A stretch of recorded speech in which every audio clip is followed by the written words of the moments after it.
The Chicago Bulls face off versus the Miami Heat later today. And I got a big question. Are y'all ready to go out there and compete tonight?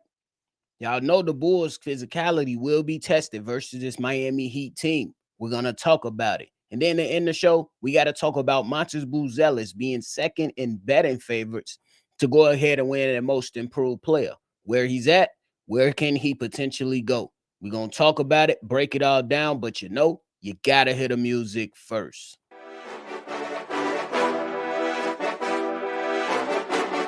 Cognac, gang.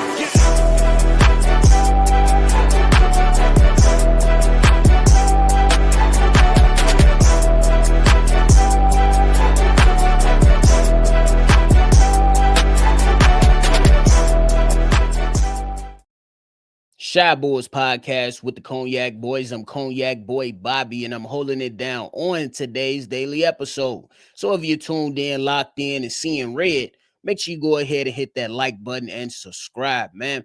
But hey, Chicago Bulls, we got a matchup versus the Miami Heat, and I'm here to say the physicality that the Chicago Bulls wanted to implement and inject into this team this offseason, it's going to be tested tonight versus the Miami Heat.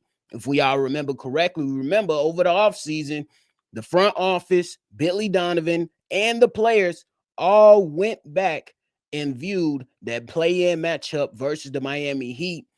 And the Chicago Bulls did not look like they was ready to play with them boys. If we remember, Davion Mitchell gave Kobe White hell. We seen Josh Giddey go out there and line up and get guarded by Bam Adebayo and was pretty much neutralized. They competed, but not to the level of what they should have competed, in my honest opinion.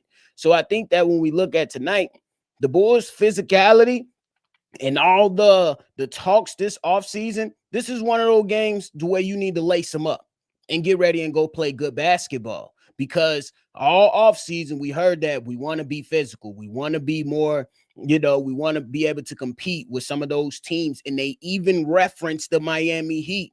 But the crazy thing is that when I looked at it, I said, what are the Bulls' record versus the Miami Heat in the last 5 games? 1-4. 1-4 for the Chicago Bulls in the last 5 games versus the Miami Heat. And they did get a win at the end of the regular season, but when it was time to push the chips in the center of the table and give yourself an opportunity to make the playoffs, history repeated itself. The Chicago Bulls was not ready to play, not completely, and they got their ass sent home. And now we looking at this matchup tonight to where that physicality will be challenged, the offense will be challenged, and they're going to have to step up defensively. The number one thing that I'm looking at tonight, though, is the head coaching battle. Every single time Billy Donovan matches up versus Eric Spoelstra, Eric Spoelstra say, yeah, he treat him like a kid that's coming to ask you, do you got games on your phone? You tell him no, and the kid be like, yes, you do. And then Billy Donovan be like, then Eric Spoelstra be like, boy, go over, get your ass on. Get your ass on. And that's how, I feel like that's how Eric Spoelstra treat Billy Donovan every single time they match up and versus when these two teams match up. I feel like Eric Spoelstra treat Billy Donovan like that little ass kid that keep asking you, do you have games on your phone? And then you just gotta, hey, come get your kid, or if it's your own kid, you gotta go tell them to sit their ass down. So that's the number one thing I'm ready to see. I'm going to see if Billy Donovan is going to lean on guys like Josh Giddey, Kobe White, but then also make them adjustments. Again, if Bam Adebayo is sticking Josh Giddey, how do you create some opportunities for Josh Giddey to not only make for others, but be able to take advantage and get some points himself? And then we seen Kobe White pretty much get neutralized by Davion Mitchell, and he's here tonight. He's here tonight. So Kobe White, hey, I'm just saying, we know you're coming back off injury. We know you're still working up and all that, but how do you take another step in the right direction? Again, one game does not determine how the entire season is going to map out, but I think that If you constantly talked about this specific matchup versus this specific team all off season, you got to show up. That's just how I look at it. They are the reason why you said this offseason we have to improve on our defense and physicality. So you have to show up. And I'm interested to see Billy Donovan. If Nikola Vucevic is getting worked by Khalil Ware and Bam Adebayo, and you're seeing good minutes out of Jalen Smith, do you lean on Nikola Vucevic because he hit a couple game winners? That's all I want to know.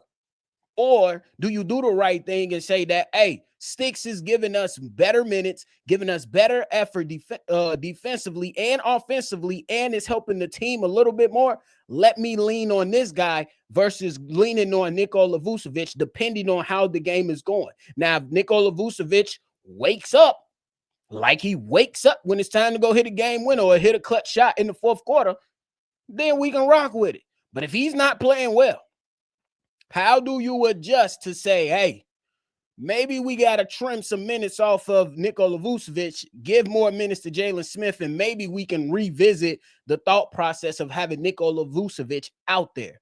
But then also, how do you go out there and contain Norman Powell? Yes, Norman Powell was averaging 25 points this season. And I told people, he cold. He cold. So I'm interested to see that matchup. I'm interested to see the chess match between Billy Donovan and Eric Spoelstra because, hey, what Russell Westbrook used to do, rock the baby, because that's what Eric Spoelstra is treating Billy Donovan like for the last whatever. It don't matter. Hey, it ain't been that close these last few games, you know what I'm saying, versus the Miami Heat. So Billy Donovan, you're on the clock. Nah, let me stop. Let me stop. But then another thing I'm interested in while we're talking about adjustments and players, I'm looking at my two guys in my backcourt, Josh Giddey and Kobe White. I understand. Again, I want to go out there and just put it out there on wax again. I understand that Kobe White is still working himself back from injury. But if there is any game that you want to have circled at the beginning of the season, why is it not this one, Kobe White and Josh Giddey? Why is it not this one? Why not? I need 20 plus points from both of these guys. That's just me. Call me being greedy, saying, Bobby, I don't know. Nah, I need 20 plus points for both of these guys. Kobe White coming off the bench has been on a heater. But that has been, coming off the bench versus some second unit players. He has had some minutes versus some starters. But now you see a guy that pretty much held you in clamps. Are you seeing red? I'm seeing red, but that's only as a fan. Are you seeing red as the player that got to go out there and put points up? We have to see how it look.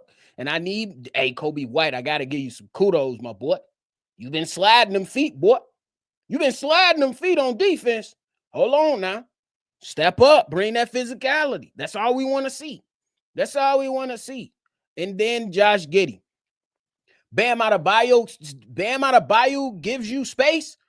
Take the three. You've been knocking them down. Knock them down with confidence. Knock them down with conviction and help the Chicago Bulls the best way that you can. Those are my two guys. Those are my two guys that I'm looking at. There's other players I could throw in there, but I think that these two guys right here were the difference makers, or are the difference makers for the Chicago Bulls. And part of the reason why they didn't advance, while they was going through the play-in, is because these two guys. I will say that Josh Giddey did have a better game. I will be fair in that. But at the same damn time, like Future said, we need both of these guys good at the same damn time. And lastly, I'm looking at the defense for the Chicago Bulls. Again, the physicality, we talked about it. If Nikola Vucevic is going to be out there for an extended period of time, I need him on lock. If Monty Buzelis is out there, I need you to go out there and be consistent. If Billy Donovan has a wild card in his pocket that he can lean on, and we seen Dalen Terry get extra minutes, but if we remember correctly in that Denver game, the lineup that included guys like P. Will, Julian Phillips, and Dalen Terry, they was out there wreaking havoc on the Denver Nuggets. Can you wreak havoc on the Miami Heat now? Everybody in there has felt heartbreak from the Miami Heat for the past few seasons. This is a game you have to have circle on your calendar. I don't care what nobody say. Yes, it's early in the season, but it's time to win basketball games. You got a solid record. You got a solid record. You know what I'm saying? These guys have a solid record too. Mano y mano. Let's go. I'm fired up for it. Even though I won't be there for the live call, I'm fired up for it. I got to see it, guys.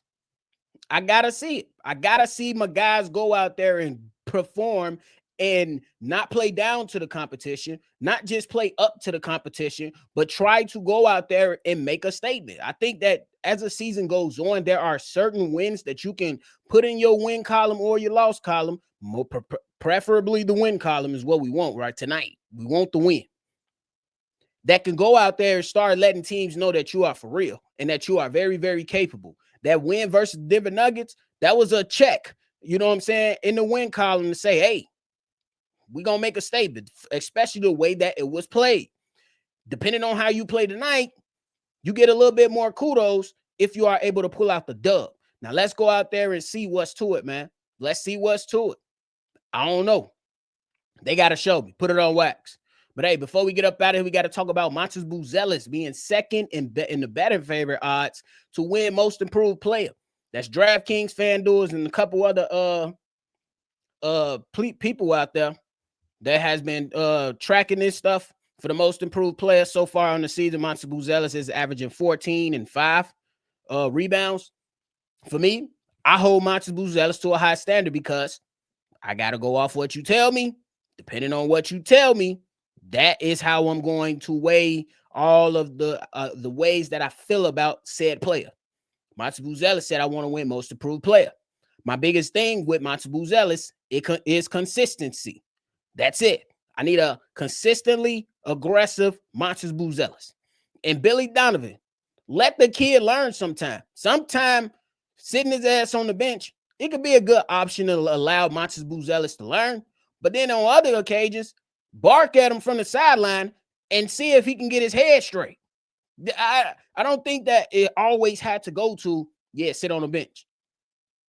I don't think that's the only option to help a young player get his stuff together. I don't necessarily think that's the case. But right now, with him being second in these betting odds to be most improved player, that tells me that people are paying attention. People are putting money on him. And maybe only Chicago, but it may be some other avid NBA watchers. Could be whatever.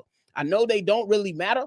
You know what I'm saying? When it comes to actually watching the game and seeing how a player performs. But it is letting me know that people have eyes on Montes Buzelis being good this season. It has been it's been solid for me. I'm going to say it's been solid. But I have high expectations for Montes Buzelis, so that's why I could be a little biased and grade him a little harder than say you. God, that's just how it is. But I think that this is one of them games for Montes Buzelis too. Again, I got Kobe White and Josh Giddey at the top, but I'm interested to see what's the mentality of Montes Buzelis. What's the mentality of the basketball team?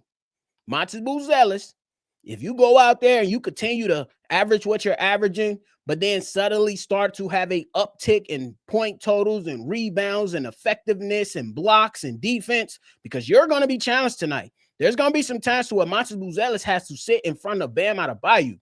How are you going to hold yourself? How are you going to hold that? You going to be able to sit in that chair, slide them puppies, and block a shot? We going to see. We going to see.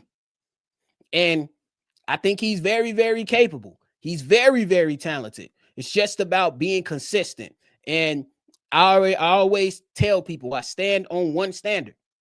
I grade people off the whole entire season. I don't, just because you have a good 10 games, I'm not going to jump off the porch. Just because you have a bad 10 games, I'm not going to jump off the porch. I like to grade it either in sections, so like first half of the season, and then second half of the season, then give you a full evaluation at the end of the season. That's my way of doing it. You have your way. That's just my way. But I believe in Montes Buzelis.